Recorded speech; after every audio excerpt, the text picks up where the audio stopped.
Jadi tentunya akan kita perhitungkan seperti apa nanti pajak yang pas buat masyarakat, buat kita tanpa mengganggu momentum pertumbuhan yang terjadi.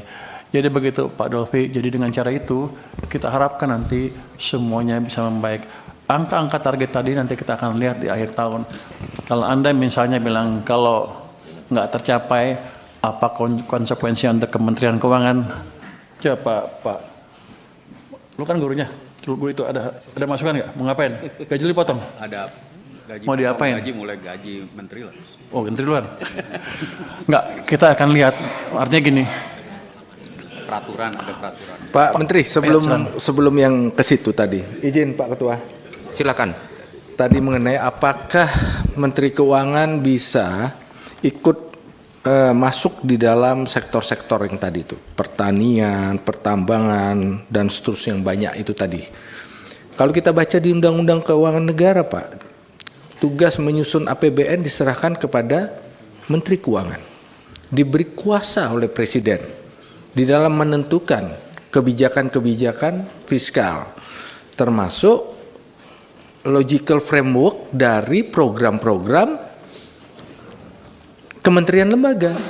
Masuk akal apa enggak? Bahkan pernah menjadi temuan BPK bahwa program-program kementerian lembaga itu tidak memenuhi aspek logical framework dari mencapai sasaran pemerintah. Kalau Menteri Keuangan bisa memotong anggaran, kenapa Menteri Keuangan tidak bisa mempertajam program? Kalau sektor-sektor ini tidak disentuh, Pak Menteri, tugas siapa? Karena kalau kita hitung, Pak, sektor-sektor ini, Pak, 75% ada pengampunya di kementerian. Pertanian di Kementerian Pertanian. Pertambangan ada kementeriannya. Industri ada kementeriannya. Kalau kementerian-kementerian ini tidak hanya membelanjakan APBN saja, ya nggak akan mendorong pertumbuhan ekonomi, Pak Menteri. Tapi kalau didorong kementerian-kementerian ini membuat kebijakan yang bisa menghasilkan nilai tambah di setiap sektor, contoh yang paling ekstrim yang saya bilang tadi, pertanian.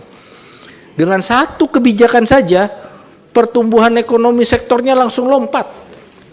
Hanya menyerap gabah petani 6.500 per kilo. Nah, maksud saya sektor-sektor yang lain, kementerian lain didorong Pak Menteri untuk ada kebijakan-kebijakan yang bisa menghasilkan nilai tambah ekonomi. Kalau tidak, seperti kata Pak Aris, konsumsi ya segitu terus. Belanja pemerintah ya mau mengundang investasi, kita tahu problemnya. Undang-undang Ciptaker dari disahkan sampai sekarang, kalau ditanya sudah berjalan, 50% berjalan aja sudah bagus. Itu Pak Menteri. Terima kasih Pak Dolfi atas penegasannya. Saya pikir juga tadinya saya boleh begitu. Tapi kan waktu saya gitu banyak yang ribut. Tapi kalau ditegaskan lagi seperti ini ya saya akan lihat lagi nanti. Kita terima kasih atas dukungannya saya pikir. Emang harusnya sih kita bisa kontrol paling enggak uangnya dipakai yang betul dan bisa menghasilkan impact ke pertumbuhan ekonomi yang baik. Jadi terima kasih atas dukungannya Pak. Kalau kita memberikan dukungan Pak, karena instrumen yang Bapak gunakan masuk ke mereka itu adalah instrumen Bapak bagaimana APBN itu dibelanjakan dengan benar. Instrumen itu boleh Pak, dan itu kewenangan Bapak.